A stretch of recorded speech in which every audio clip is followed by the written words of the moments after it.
తప్పులు, పాపాలు, అక్రమాలు, వేధింపులు, దోపిడీలు, దౌర్జన్యాలు, మహిళలపై అత్యాచారాలు, అవినీతితో అంతటా అశాంతి, అభద్రత కలిగించారు.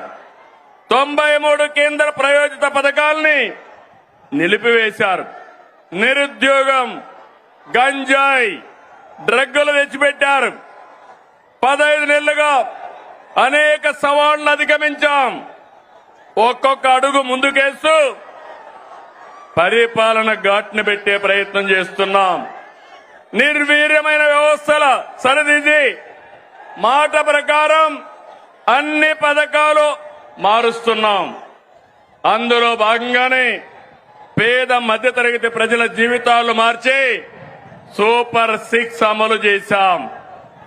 అందరి సహకారంతో సూపర్ 6 పథకాలని సూపర్ హిట్ చేసి మాట నిలబెట్టుకున్నామని మరొక్కసారి విజ్ఞప్తి చేస్తున్నాను. తమిళలో గుర్తుందా? సూపర్ 6 పైన నాడు వాళ్ళు ఏమన్నారో గుర్తుందా అని అడుగుతున్నా. సూపర్ 6 అంటే అవహేళన చేశారు.